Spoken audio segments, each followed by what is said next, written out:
Hello, everyone. Thanks for being here. Again, my schedule has changed this week. I got about an hour and 7 minutes. I'm going to time it actually. Give me 1 second, guys. I'm going to time for 1 hour and 7 minutes. Gotta get some stuff done. If you can hear me, great. I got to be a little quiet.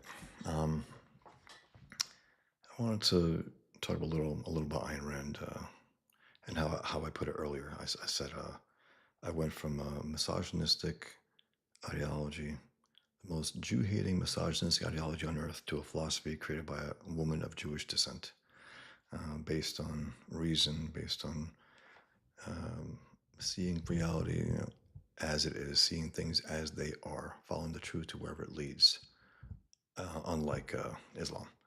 So I'm going to show you a few of my drawings of Ayn Rand, and then I want to, if not read the whole thing, I want to read it with you actually. It's C. Bradley Thompson, The Moral Issue of Our Time. He's objectivist. Selfless, selfish, selflessness versus selfishness. And I want to discuss it. That's the one thing that Ayn Rand, if there's one thing that she made abundantly clear to everyone, is this idea that, selflessness, however much we're told it's a virtue, it's really not. It really isn't. Selflessness, it's not. What happens when you're completely selfless? That means you go to hell. That means your mind and your body doesn't matter. That means your life doesn't matter. That means otherism that matters. That's the ultimate form of that altruism, otherism. And Rand is the one who recognized and took seriously the idea of ego, not in the arrogant sense where, like people like even EBS calls Eric July, and he's his massive ego.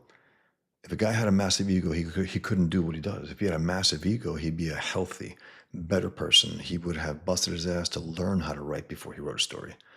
You know, that's arrogance. That's not egoism. Healthy, a true, rational egoism is the kind that you value yourself. You bust your ass to get to the point where you have to do well. Hey guys, I'm going to read a little comments here, and I just want to show a few of these cartoons now. This is a drawing I made of Ayn Rand years ago.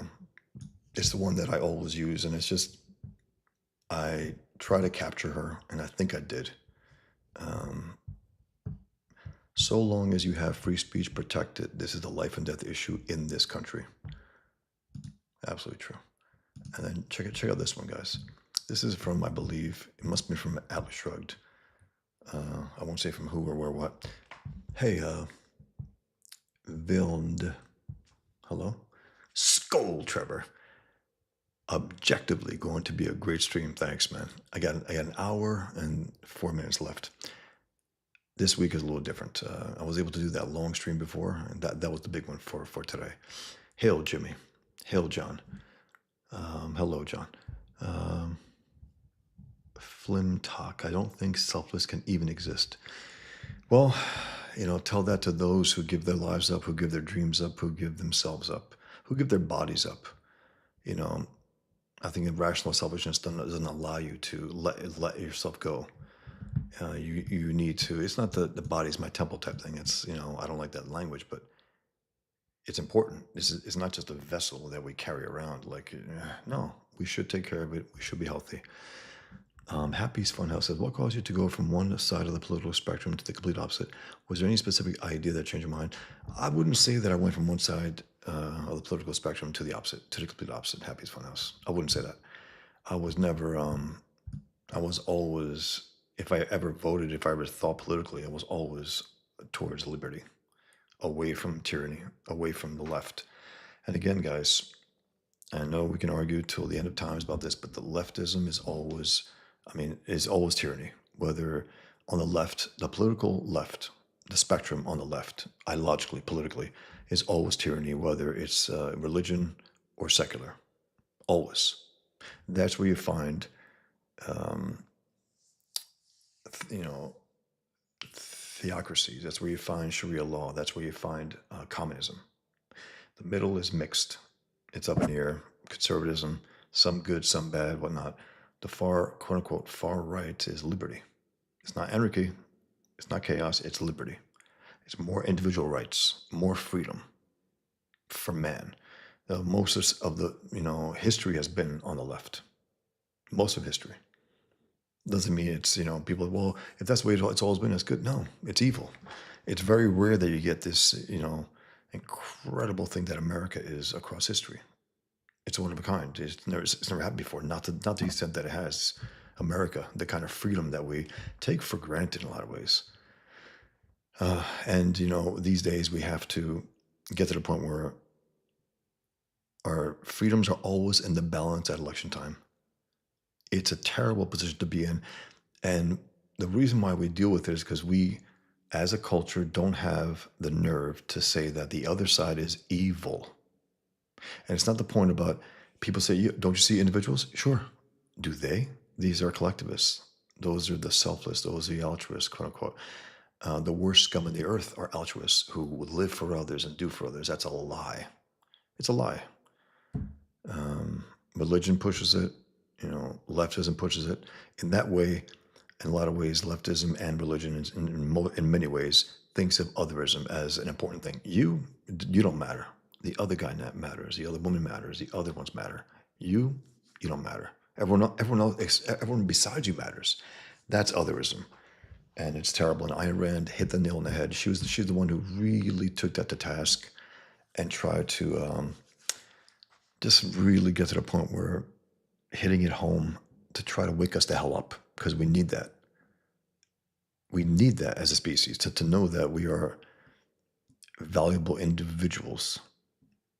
And the kind of rational self-interest I should talk about is not about telling everyone to go to hell. That's just stupid. It's retarded.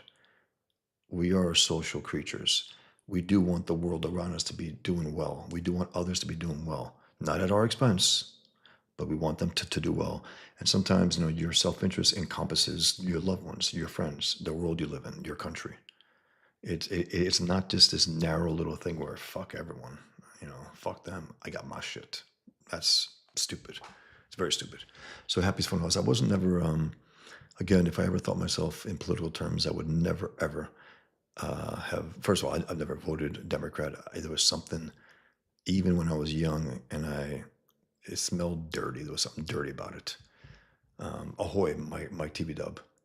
I hope you guys can hear me. Let me know. Rolling Kaladi. How's it going, man? I'm not an objectivist, but I still have soft spot for her and other objectivists. Hey, I am, and I will say this. Very disappointed in particular individuals that I've known over the years that you cannot be an objectivist. And this is true. These people will say you can't be an objectivist and vote for Trump. Really? So you could vote for communists? What are you, stupid? Trump, for all his flaws, is the moral superior of all his enemies. The moral superior for all his flaws, and he is flawed. He's the moral superior of all of his enemies.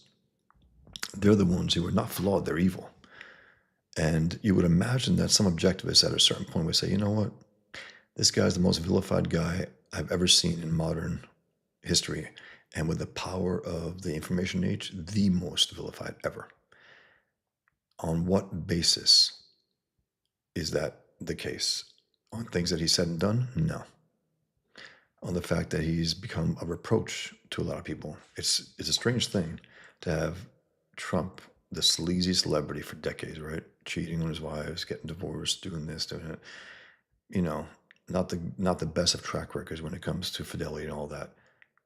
And come around and be this like a statesman for America. And also, think about this also. He is acting selfishly. He is acting selfishly in a rational way for America. And you would think these objectivists would understand that. The last administration didn't give a fuck for America. Zero. It didn't matter. It was the otherism, the world, US aid, billions, trillions across the world, given to terrorist groups. That's selfish. Objectivists who voted for this. Unacceptable. And also one thing, I said something a few years ago about that also, where While Trump is not Howard Rourke, Ayn Rand's great architecture, architect hero in the Fountainhead. While he's not that, he's not. He sure as hell is not the villains in the novel, and it's indecent for objectives to be on the side of those vilifying him the way her heroes are vilified in the novels. It's indecent. It's unseemly for them to be on that side, but they are. Um, Trevor says, Bosch, who got you into her philosophy? For me, it was Batten after we had a conversation in the office one day about Aristotle. It was, I was young, I was a teenager. I had left Islam a few years prior to that. I was looking for something and I couldn't exactly, I read voraciously. I read everything I could get my hands on. A lot of it good, some of it bad. I could tell more or less. It was always, I can, you got this bullshit detector. You can tell when someone's bullshitting you. When you're young, I think especially. Because if you notice, young people, they're just more honest. They just are. They are more themselves. They learn to become, bullshitters and stuff. It's a nasty thing. And not everyone does that. I'm watching a movie called The Fountainhead. Gary Cooper, Patricia Neal. And I'm young and I love movies and I love reading. So I'm watching like, this is interesting, man. There's something going on here. And I knew there was a deeper meaning. I wasn't conscious of it, but I knew it had to be more than this. There was a lot in there implied. Things that were said was like, huh, that's interesting.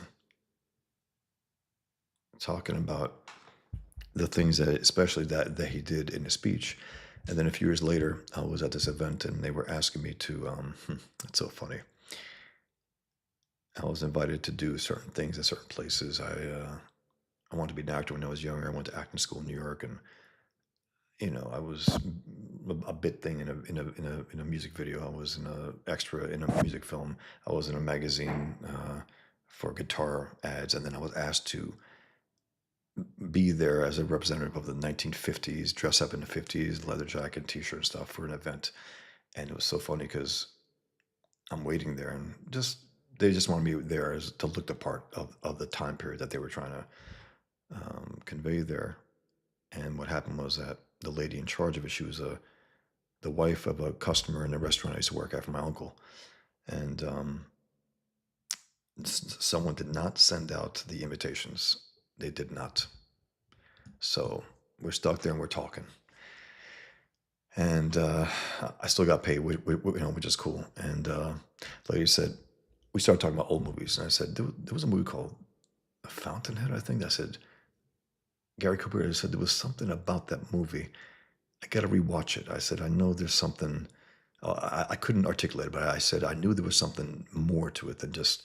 She goes, have you read the novel? I said, no. She goes, you will love the novel. I was like, whoa, I never had anyone tell me that I would love something. You will love the novel. I was like, okay. I see her the next day. She hands me the novel, 1960s copy, her own, hands it to me as if it's gold.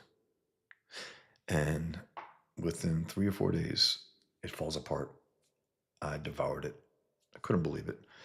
And I assumed, as I said earlier, call me a sexist, but I assumed it was a man who wrote it because it was the greatest. First of all, to me, it's the greatest hero, the greatest villain, the greatest novel, the greatest battle of our lives that is still going on today, 2025. And it's, I think, history's greatest battle, really. I'm going to read some of that article and then finish it later on, guys. I'd love to do it tonight. I won't be able to do it, but I'm going to read a few more of these things.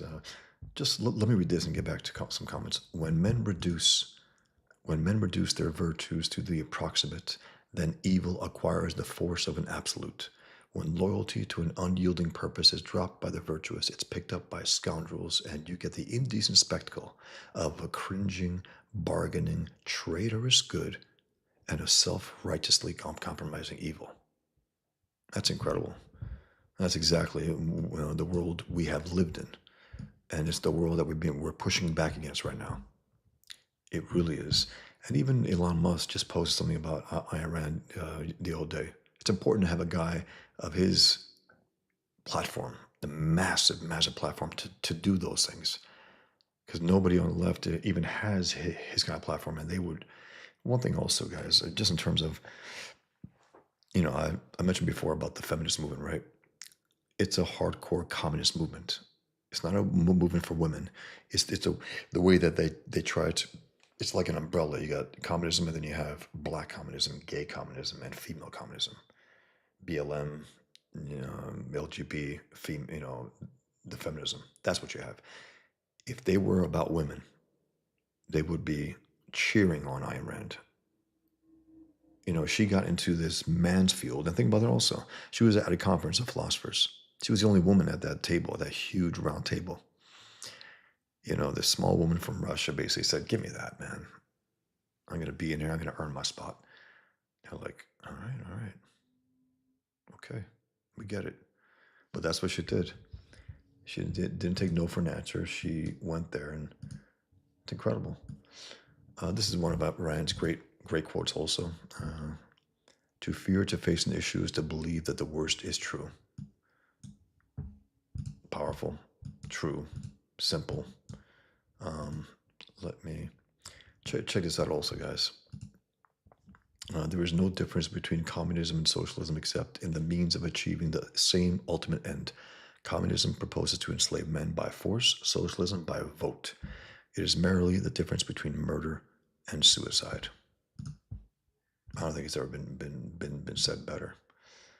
And this hits home the idea that you have alleged right winger racists who love Hitler and all that bullshit. When you have a rat bastard like Nick Fuentes loving Hitler, hating women, calling men who have sex with men gay, I think the guy's got some sexual problems. The smallest minority on earth is the individual. Those who deny individual rights cannot claim to be defenders of minorities. There's something about that. Only a collectivist can be a racist. Only those who see others as separate from them on the basis of race or anything. They cannot be individuals. They cannot be on the right. I don't care what they claim. Here's another one also. An individualist is a man who says, "I will not run anyone's life, nor let anyone run mine. I will not rule nor be ruled. I will not be a master nor a slave. I will not sacrifice myself to anyone, nor I sacrifice anyone to myself." Because people think that, well, you either sacrifice yourself to others or sacrifice them to you. No, no. How about no on both? So here's a recent essay by C. Bradley Thompson, "The Moral Issue of Our Time." He's an objectivist. He's the guy who did this speech about abolishing government schools and how important it is and how that could be in the cards right now. Think about that, guys. You know, the the corruption of the American mind that takes place in our school system, which is a government school. It's not public school. That's a euphemism. We have to keep saying government school because that's what it is. It's government. It's force school, government school. Um, Roland Kaladi says, "I appreciate her popularity single-handedly confirms atheists don't automatically go leftist." Yeah, yeah, there is that. People and stupid idiots on the right sometimes, and religionists on the right also, like atheism, dummy. And also atheism, communism, that's stupid. It's very stupid. That's not, the end all be all. There are rational atheists or irrational atheists. Um, Film Talk says, "I think we perform selfless acts in order to satisfy ourselves. I helped the old lady across the street because I'd feel bad if I didn't." There is that. There is that as well. Film Talk. There is that as well. Happy's Funhouse. Was it Ayn Rand that made you reconsider your feelings towards Judaism, or was it unrelated? Reconsider my feelings towards Judaism? I don't know what that means. As in from being raised by Jew-hating Muslims. No, it was basically, again, I was not a true believer in Islam. Good for me. I had Jewish friends. I understood the Holocaust. I knew it was evil, no matter what I heard around me. So I didn't have to reevaluate. I didn't have to say. I never thought in myself. I look my Jewish friend. I hate him. He should die. Never did, but it was around me, and there is a poison about that. It shouldn't. No young American, no young individual should have that poison around them at all. Hail art. So yeah, I wouldn't say that it did anything to reconsider my feelings towards Judaism, and I didn't have any feelings towards it.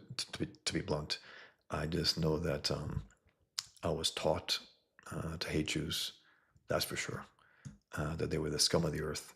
And again, it's very tough to hang on to that when you have a friend who's Jewish, when you and your friend have a pepperoni pizza and you betray both your religions, dietary, prohibitions. I think it's funny. So yeah, no, it wasn't a point where I had to say, oh, I've hated Jews all my life, and now I'm gonna. No, it wasn't that. But that's a fair question, because I guess you would assume that it would be the other way, but I never let it. It never got me. I think that's why I was able to easily walk out in my mid-teens, just consciously say, I'm out. That's it. Truth was a big factor for me also, and the lies around the lies, just the constant lies. Hill Art, welcome to another 3 hour stream. Buckle up, chat. I would love that. I can't. I got to be out here in 45 minutes. I got a timer. But I will start this at least get for myself and you. I haven't read this yet, so I'm going to read some. Assuming it's really good because C. Bradley Hopkins is great. So I wanted to actually do this for a stream, and it's perfect timing now because he's an objectivist philosopher and a professor. John says the left moves to contort the meanings of words. Absolutely right. They want to, in their mind, change reality by changing words. That's what they want. And unacceptable. And we have to fight against it at every single turn. Don't don't accept their premises, their words. Never, ever. They try to redefine reality. That's what they want. Right is bad and evil. Left good. Islam good. No. Rolling Kaladi says, yeah, I can hear you good. I'm speaking right into the microphone. I just, demon crutch or evil, your sounds good. Thanks, John. Yep. Hail Comics good. Hail Tarks 9. Jimmy, your volume is a nice tone. All good. Thanks, man. Appreciate it. Rolling Kaladi. Trump is a very flawed human, but a strong leader who always speaks his mind. He deserves respect. Absolutely, Rolling. Absolutely. It took me a while to get on board, really. At first, I couldn't stand that he went against our Muhammad cartoon contest. He trashed us. What are you doing, Draw Muhammad? And he kept going at it 5 different times, TV, radio. I was sick of it. I drew a cartoon of him. I said, here's Trump's position on Islam. And it was him with his butt up in the air, praying to Allah. I was just sick of it. And then, 2020, I had to vote for him. 2024, probably voted for him. And again, he's still flawed. He's still going to say things and do things. I'm like, nah, I wish I didn't do that. Overall, though, what's the alternative? And that's really what it comes down to. The alternative is evil. The alternative is destroy America. I can't believe these alleged objectivists were like, well, Trump is like anti-intellectual. It's like, who the fuck did you vote for? You voted for a brain-dead, decrepit puppet. And you're telling me about Trump is anti-intellectual? How stupid is that? Trevor says, Democrats always want to help others with your money. Absolutely. They always want to help others, save others. Trevor slapped that mic, let it know who's boss. I did it 2 or 3 times before. I think I brought it closer to my mouth because I can't be that loud right now. Happy's Funhouse said, do you have any copies of those ads you modeled in? I must have 1 or 2 at least. I must have.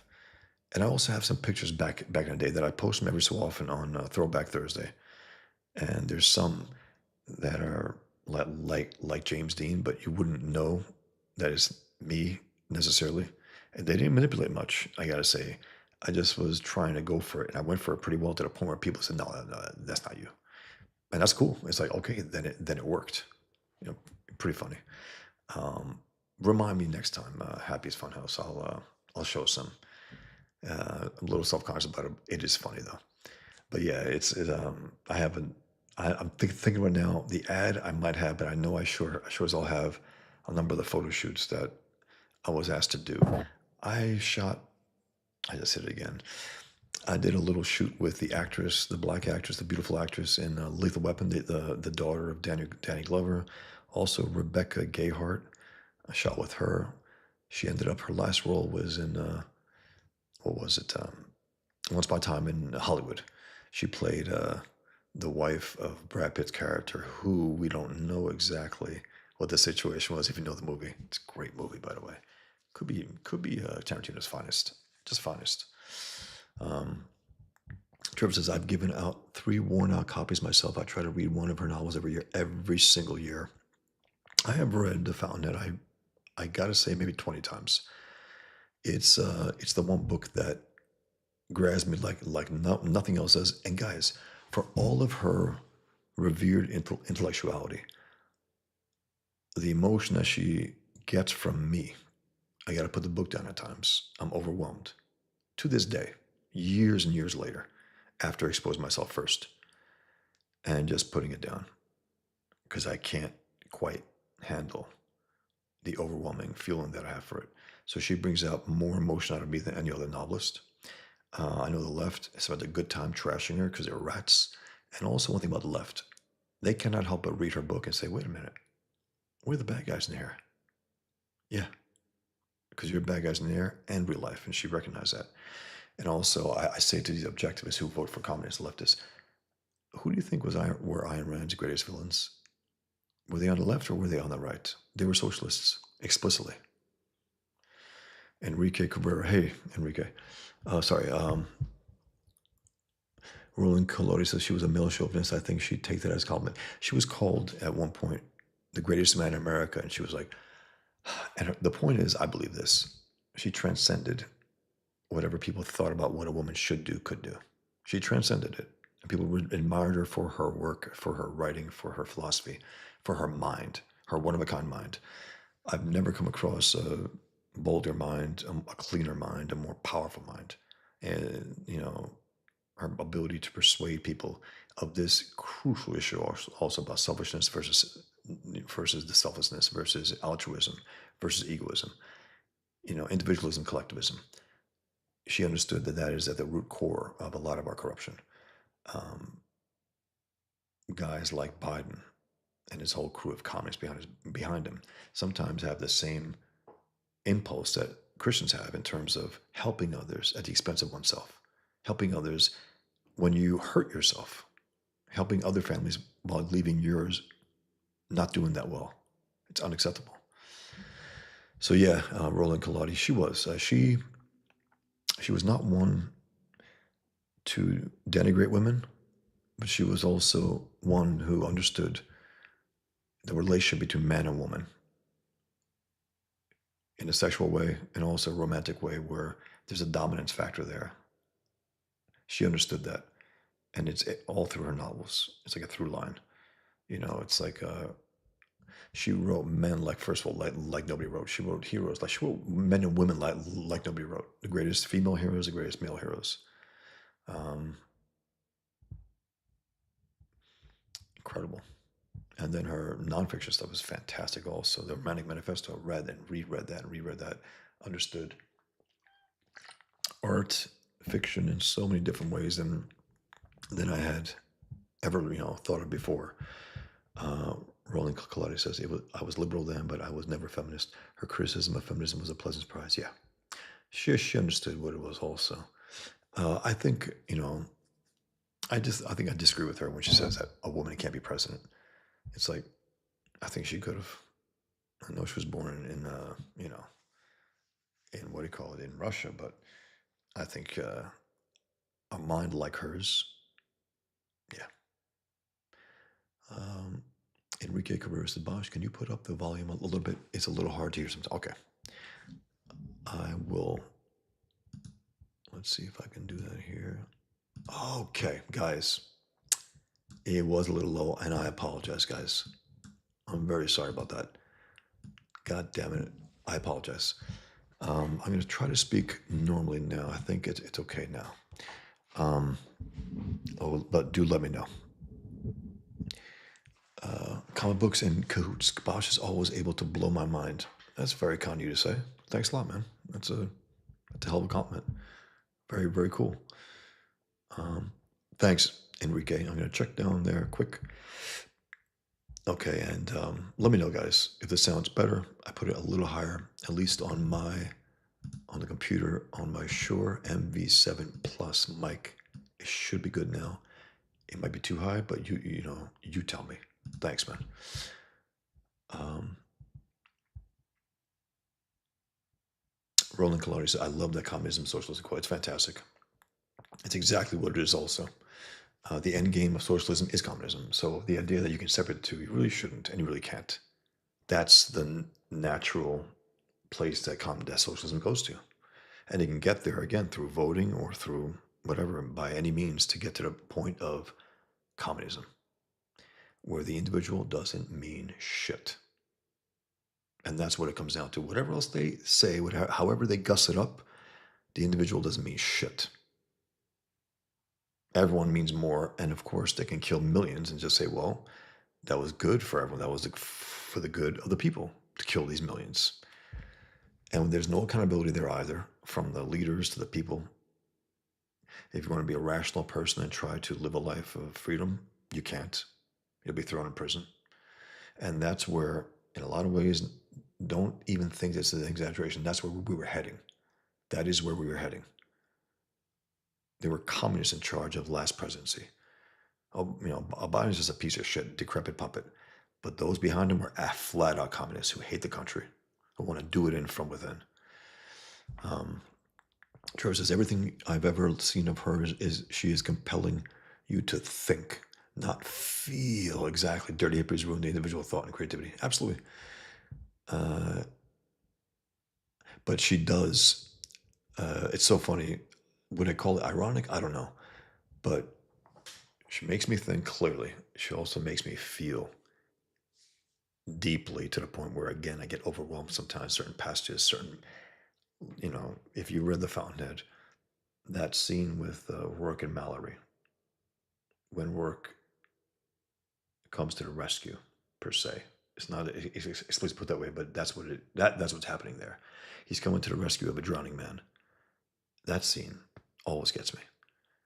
It's a young, good, innocent person who was thrown into hell, not for anything he did wrong, for things that he did well. Punished for his goodness, punished for wanting to be greater, and so on. It's a powerful scene. Powerful. John says Epstein list tomorrow. Is that right, John? Is it the word?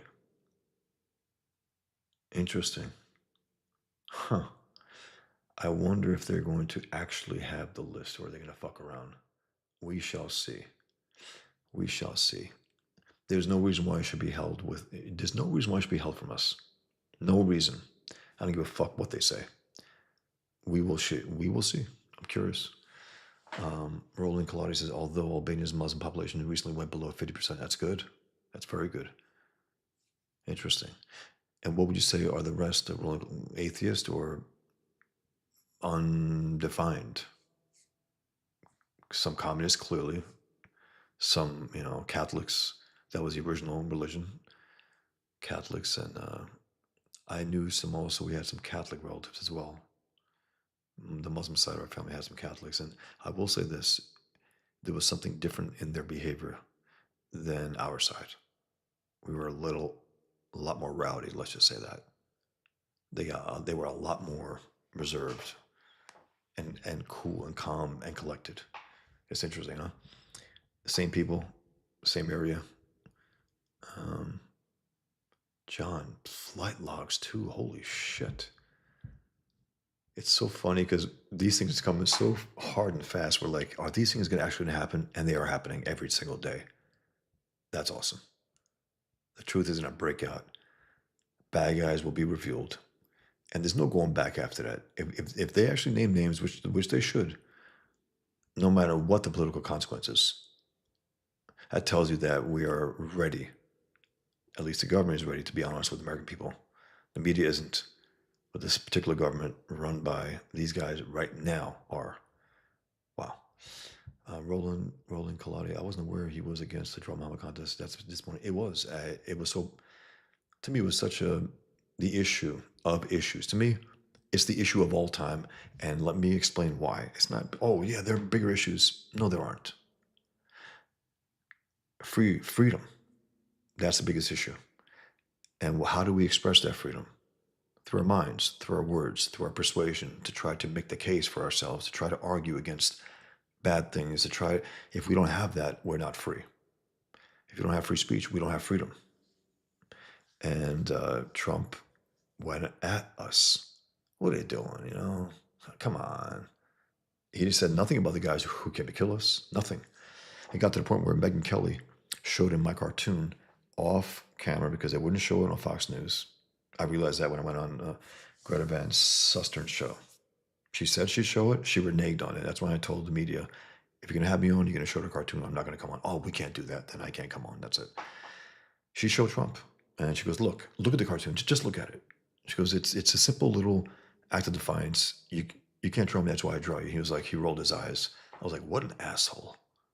What an asshole. I said, if he's bad on this issue, what the fuck? I couldn't vote for him. I couldn't, not the first time. I got ripped for that too. People was like, I said, no. I said, if he's not for the issue of issues, to hell with him. And people said, oh, he loves your cartoon. I said, show me. Give me proof of this. Because I didn't see that. Trevor says, okay, Enrique Carrera says, I know when people ask politely for the streamer to raise the volume, lots of people say the volume is fine. Trust me, you're not doing them any favors. Absolutely not. That's just stupid. You guys have been very helpful here with these little tips here and there. I do appreciate it, guys. But I assume you could hear me now well. I hope so. Trevor says, there are a few closet objectivists in comics. Watch their books and it peeks through. I mean, I know one thing about Miller. Miller used to talk Rand up big time years ago in those early Comics Journal interviews, where one of the interviewers compared him to Howard Rourke, and he seemed very honored by that. And also, he says, I wouldn't, how do you put it? I wouldn't say that about myself, but thank you.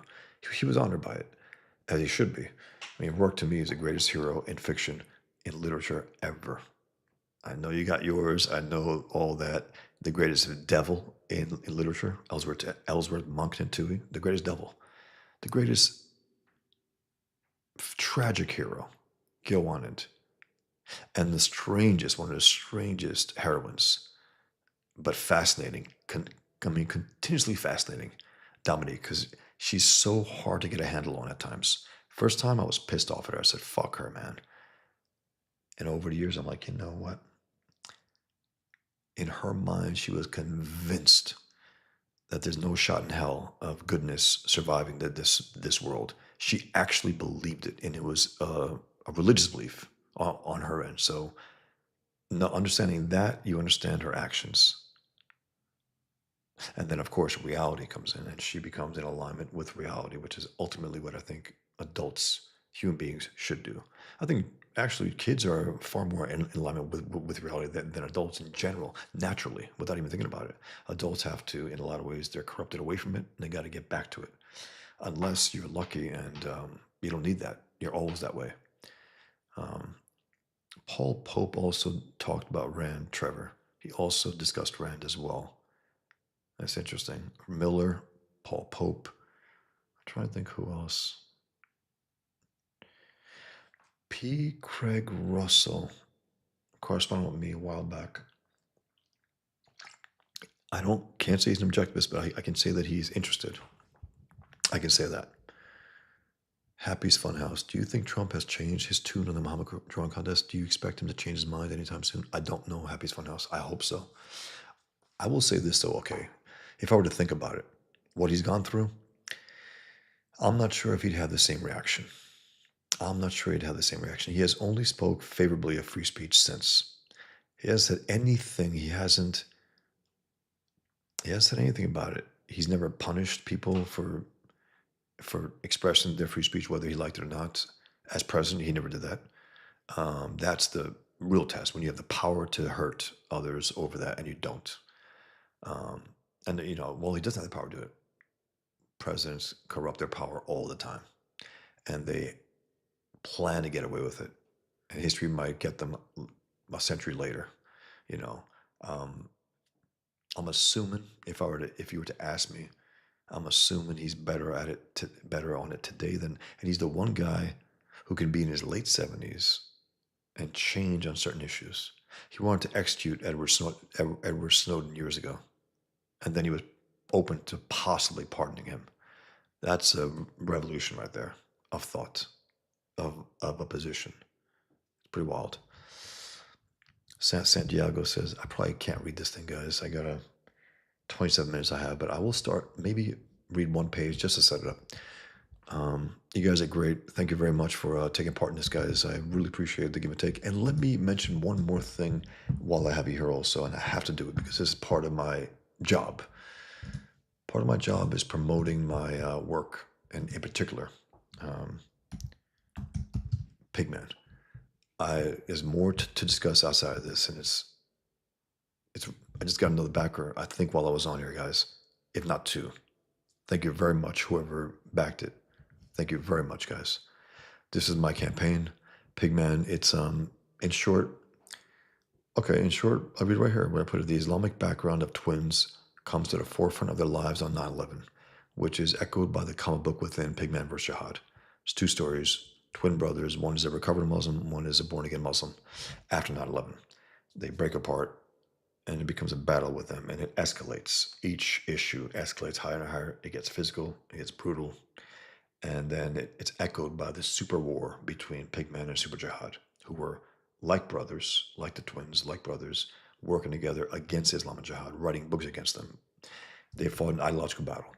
And then after 9/11, they both end up in the battlefield against each other. And it's a life or death situation where whoever wins that battle wins the world. That's really what it comes down to. And this is something that after 9/11, I thought about. Um, Fits and Starts, the comic itself.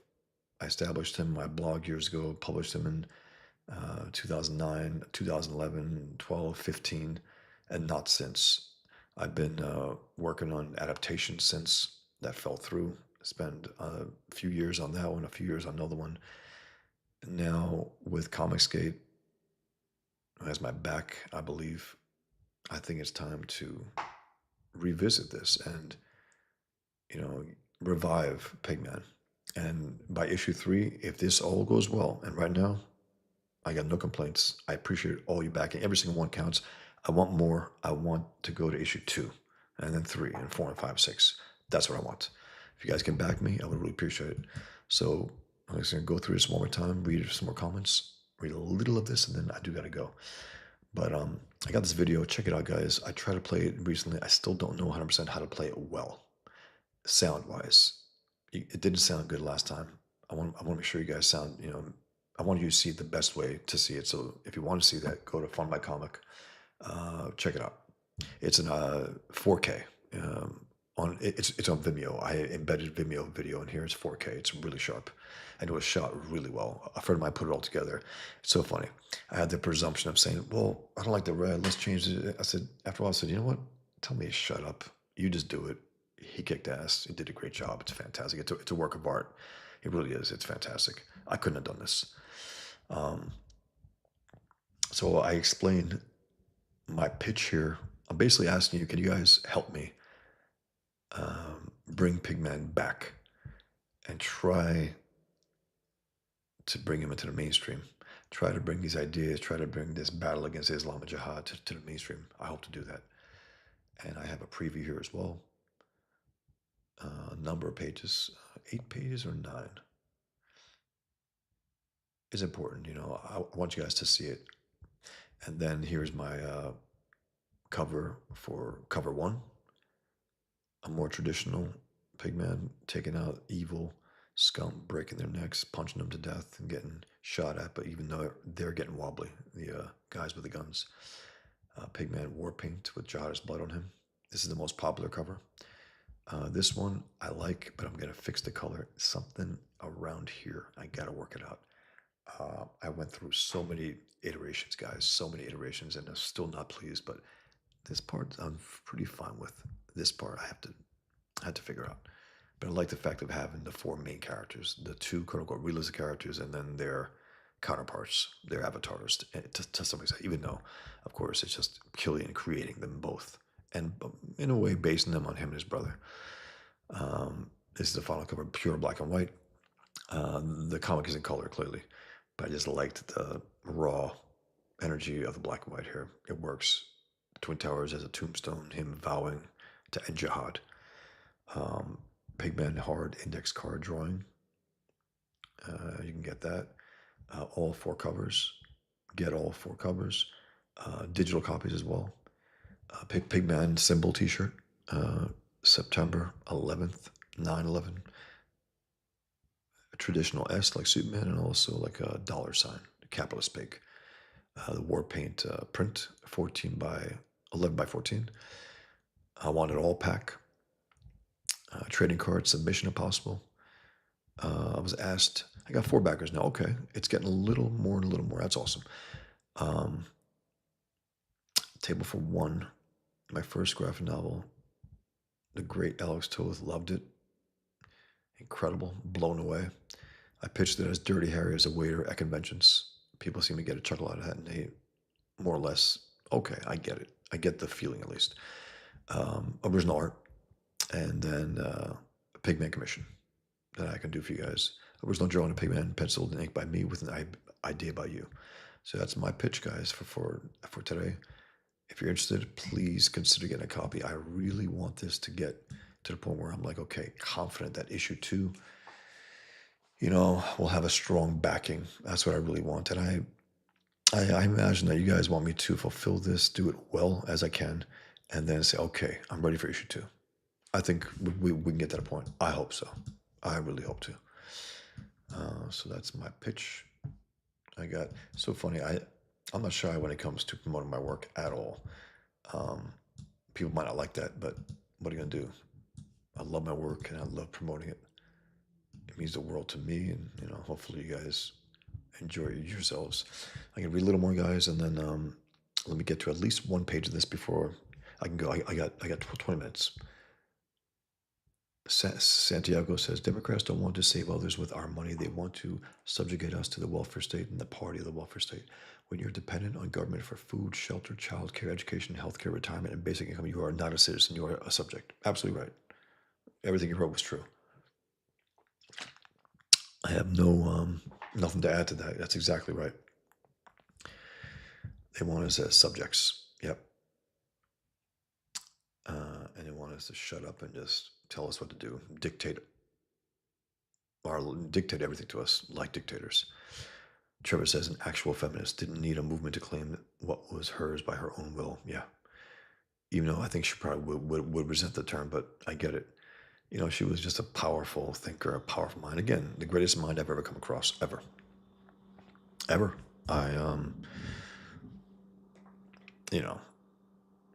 Believe me, and I thought about it. I said, no, this is it. The greatest writer and the greatest artist. And this, something also, she's the greatest artist I've ever come across. Her world, it breathes, it lives, it's real in the most fantastic way. It's a romantic world. It's a stylized world, but it's real. It's breathing. And to the point where, you could see it being made real. Unlike some fictional worlds are really phony, fake fraud. I mean, it's terrible. I thought about this fantasy comic also. I got 2 fantasy stories after I'm doing my next 2 books. They're both fantasy, which is interesting if I think about it. But very, very cool. I like the ideas. Trevor says still reading Return of the Primitive. Is that the reissue of Capitalism: The Unknown Ideal? Is it? Or is that the anti-industrial revolution? The anti-industrial revolution. I think that's what you're talking about, Trevor. I think they must have renamed it. I guess to get a little more cut to the bone a little more. Roland Kaladi says, I heard you just fine, but yeah, that's better. Good. Thanks, Roland. Sound better. Good. Thanks, John. Happy's Funhouse. You sold me on Ayn Rand. Where should I start if I have never read a thing from her? The Fountainhead. Happy's Funhouse. The Fountainhead. There's not a finer book you'll read. There's not a deeper, more important book you'll read about life, about choices, about art, about integrity, about good versus evil, about collectivism versus individualism, about what matters, about what's important and what's not important, about truth, about the lies people live. It's the richest, deepest, and again, I can reread that again. I read it 20 times, probably more. And some of you know that I might be working on something about that, but it's I'm always reluctant. It's like I shared some stuff with the Kings recently, and it's for their eyes only for now. But I want to, at a certain point, I imagine this summer, I probably can make an official announcement and just ask those who I'm working for if they could do that, because it's exciting as hell, man, to visualize these things. And so, yeah, Happy's Fun House, The Fountainhead, first and foremost. And then I believe Atlas Shrugged, and then We the Living, and then her nonfiction. I wouldn't go after nonfiction because, again, there's too much in there where they cite the novels and the books. You don't want to do that. You want to get you want to get what she is. She's a writer. She's an artist. She's a philosopher.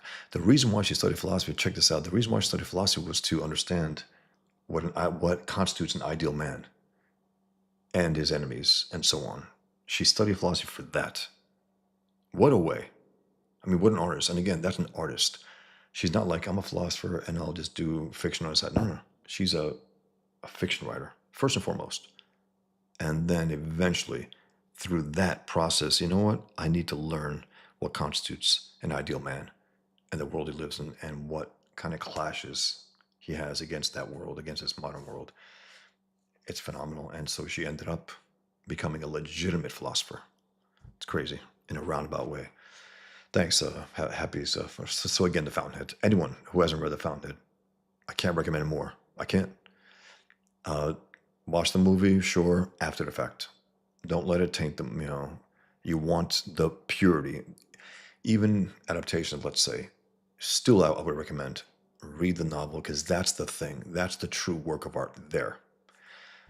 Trevor says, was Ayn Rand too out there for Toth? Philosophically, his art is going to an objectivist place. I think so. I can't say, though. I think he was a pretty, from what I gather, a fan of Rush Limbaugh, maybe conventional conservative, I believe. But then again, his work is so radical in a lot of ways. I mean, where he was able to go and innovate, and I don't know, it's interesting if I think about it. Maybe he wasn't defined clearly. Maybe he just wasn't defined clearly.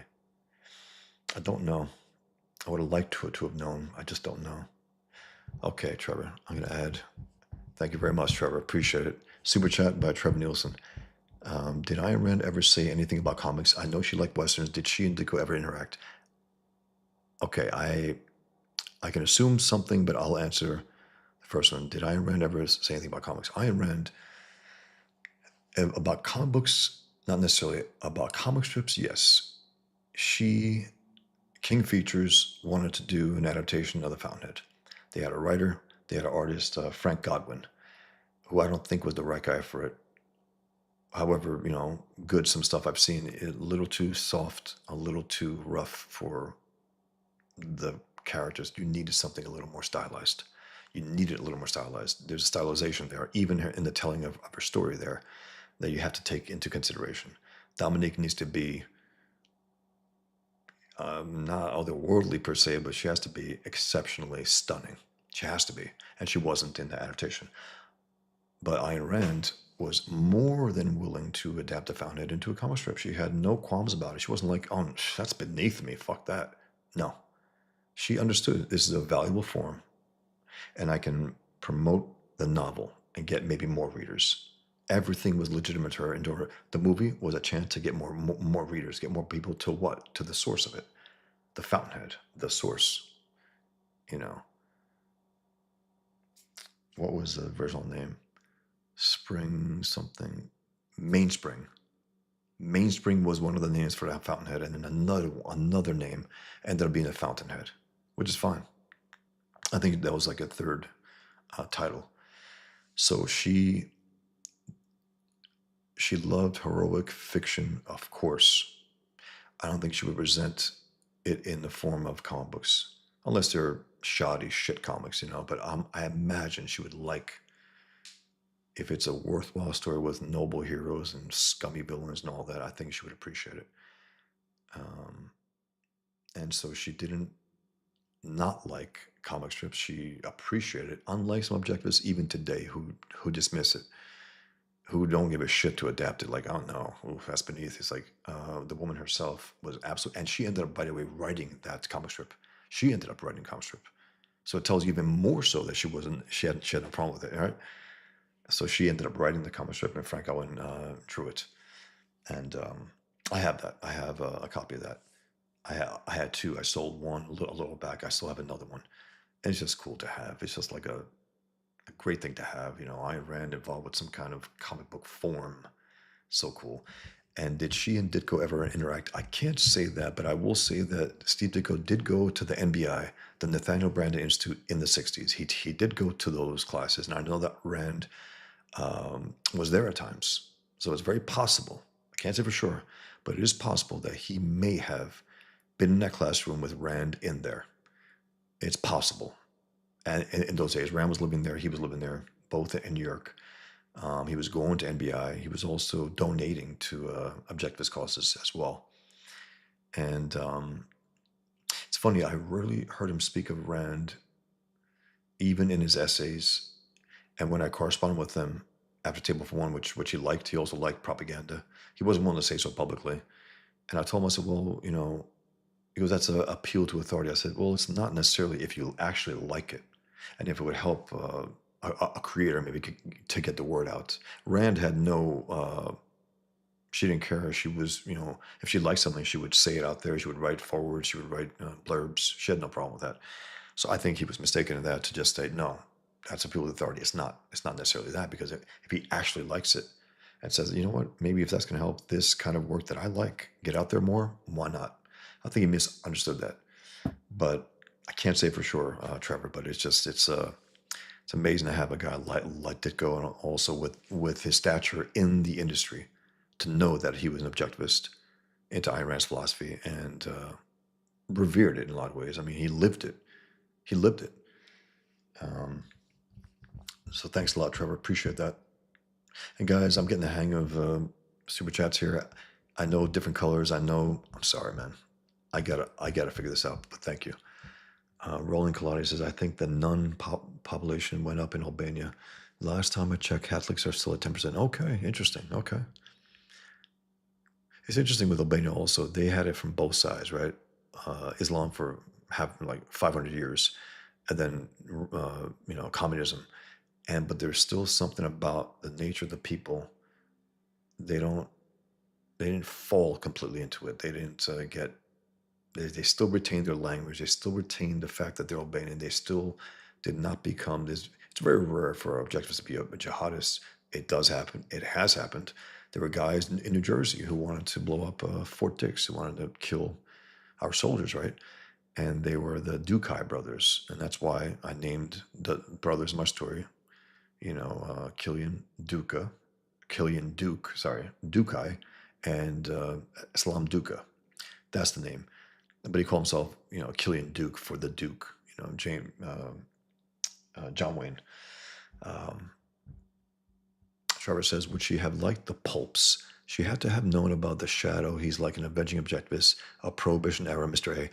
I believe she loved Mike Hammer. She loved his novels. She loved Mick Explains novels. So there's something about that, isn't there? It was hard-edged. She called him a moral avenger. She didn't like the later ones, but she liked those early ones. The Jury.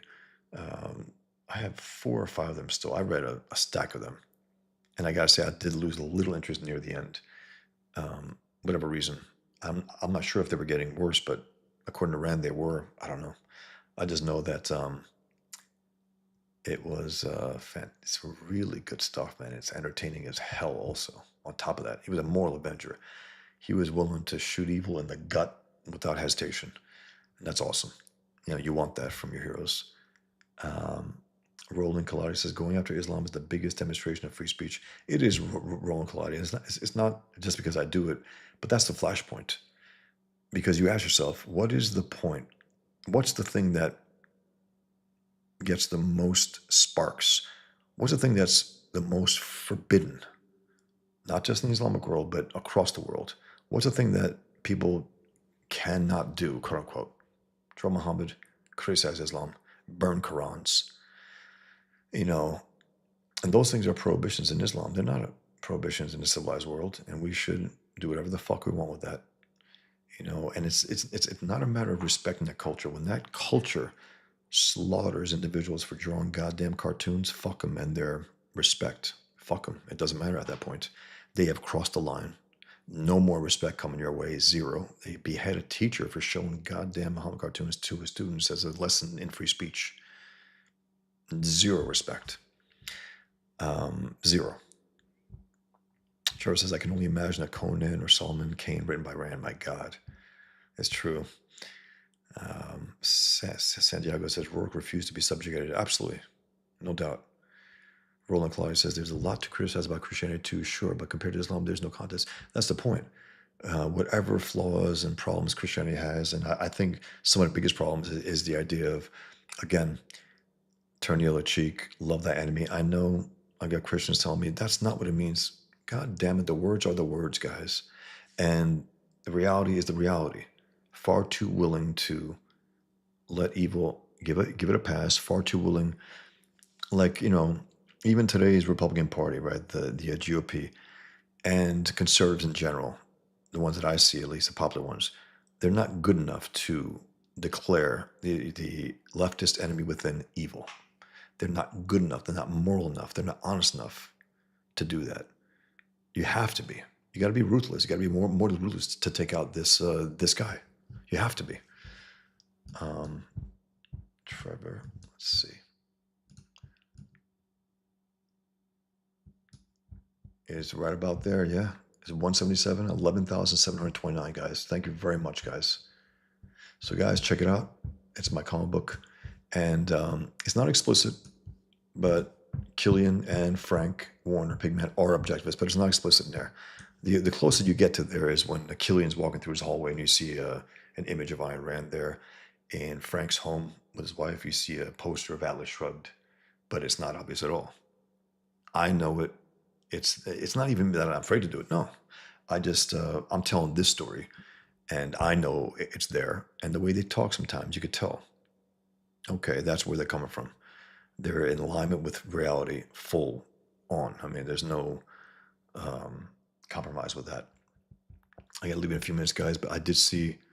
Okay, I did see my man Shanth. Thanks a lot, Shanth, man. Much appreciated.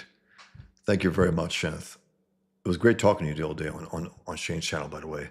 The Dark Knight and you know, Frank Miller himself was at least an Ayn Rand fan. He actually made one story in Martha Washington. It was a complete plot theme of Atlas Shrugged in that story.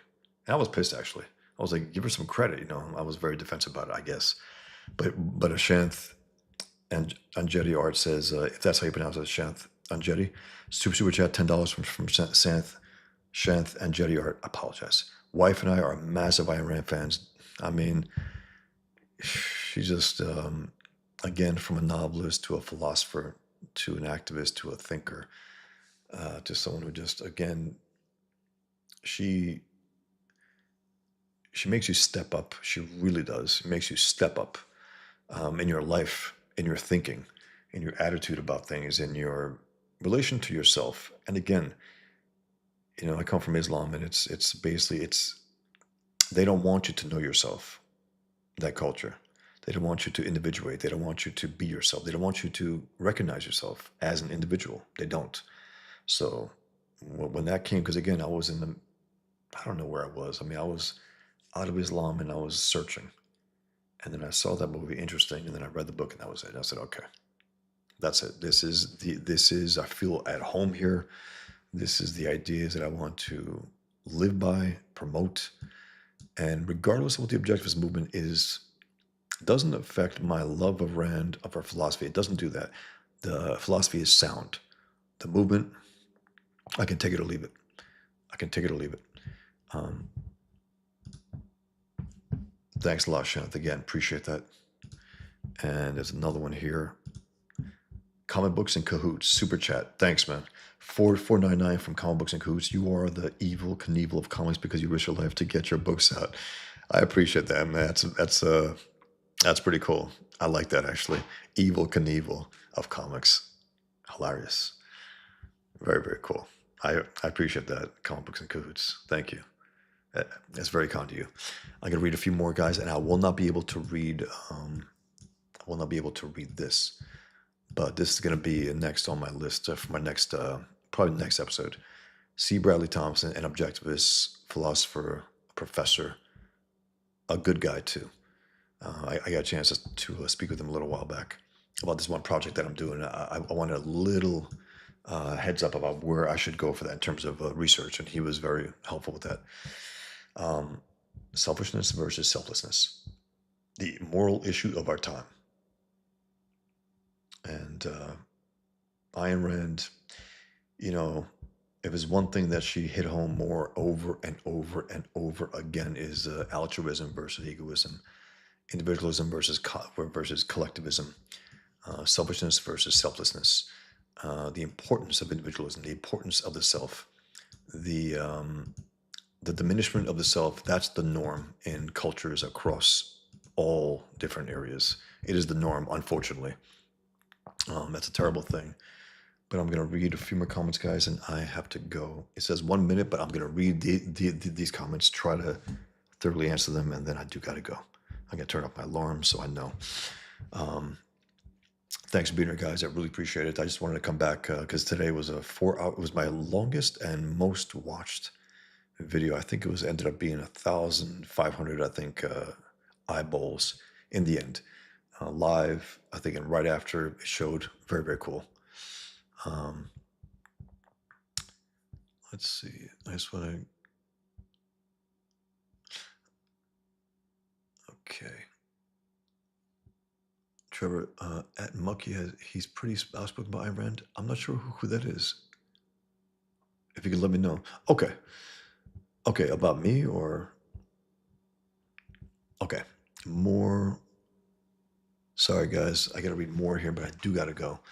I don't want to cut you guys short, though. I want to honor you guys being here. So, more for your objectivist list. Bat and Lash, Jaggy Stroud. Absolutely. Absolutely right. Yeah, man. Batten. Monkey says, my ears perked up when I heard Paul Pope. Now I regret not paying attention. It's funny. Yeah, Paul Pope, I was at a panel. I think it was him, Frank Miller, and Bat and Lash, which was interesting. They were talking about comics, individual indie comics. Frank Miller was visiting SPX at that time, and it was a really cool conversation. It's the first time I met Batten, and it was very funny. I thought he was British. I was like, what kind of accent is that? It was such a strong accent. I didn't realize it was Brooklyn, but I was like, what the hell? But he was very articulate, very well spoken. And I think I followed up because he mentioned Ayn Rand. I was like, or he didn't mention Ayn Rand. I just said, things you were saying. I asked him if they did, if he liked Ayn Rand. He goes, absolutely. So we became great friends for many years. A great guy, a great cartoonist, very funny and smart, and just my favorite guy in comics, period.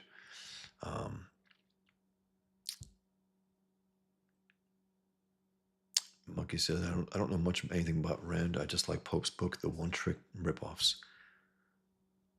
Roland Coloni says, just to be clear, is it an extension of the Pigman comic itself? Basically what Killian wrote, Drew, is what the extension of Pigman? In the comic itself, are you asking? It's the comic book is basically, it opens up with Frank and his friend Muhammad on the rooftop playing hits. He vows to get vengeance, and then it goes into the quote-unquote real world of Killian, who's drawing a panel that we just saw. He's actually drawing the scene that we just saw, and that's the real world in there.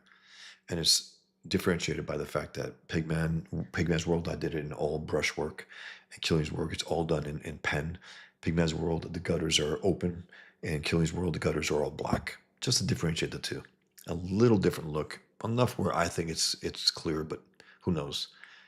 I do got to go, guys, but give me a little more. I just want to read these I don't want this to go unread. So I couldn't do it today for the first time ever. I couldn't read all of your comments today. I just couldn't do it. And that's a good problem to have, believe me, because it's too many. I'm like, okay. And I had the honor of having Dale Keown on here, which is awesome. He stayed for the bulk of the show. Awesome. And he actually backed Pigman, which is fantastic, man. Fantastic.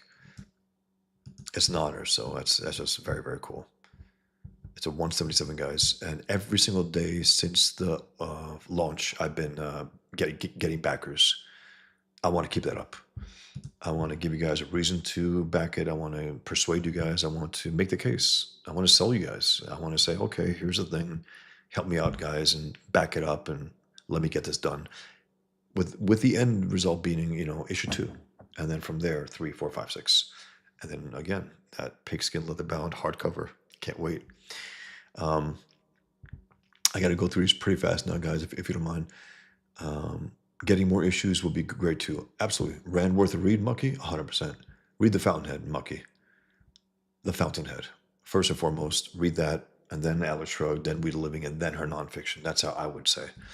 And there's also the early Ayn Rand, which is early short stories of hers. She has 2 cut scenes from The Fountainhead having to do with work and Cameron, and also Rourke and his first girlfriend.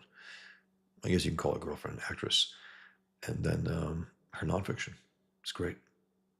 It's all great. And then, of course, her other books. There were transcriptions of her books on writing, nonfiction and fiction, which are also good. But The Fountainhead first and foremost. That's the one. And then, then her next book, Alice Shrugged, and then go back before The Fountainhead, We the Living. I just think The Fountainhead has the most impact. It's funny. It's my favorite book of all time. Atlas Shrugged is the most epic novel I've ever read. That's the way I make the distinction. And when I'm reading one, I'm like, oh my God, that's so great. And then reading the other, oh my God, it's so great. But again, I always, if you were to ask me, when I was adapting the Atlas Shrugged that failed, by the way, didn't work, I argued with the publisher, please let me do The Fountainhead instead. And I tried to give the best reason I could. They wouldn't budge, whatever reason. But that's a long story. It'll be told one day. I got 180 pages drawn, 500-page, script. So getting more issues would be great too. Yeah. By issue 3, if I get there, it'll be all new material. Pigman 3 will be all new material. After this extreme, heavy-duty cliffhanger, I do got to go, guys. So I'm going to read it pretty quick. Mucky says, Trevor says to Mucky, if you're into cohesive philosophy, yes, about reading Ayn Rand.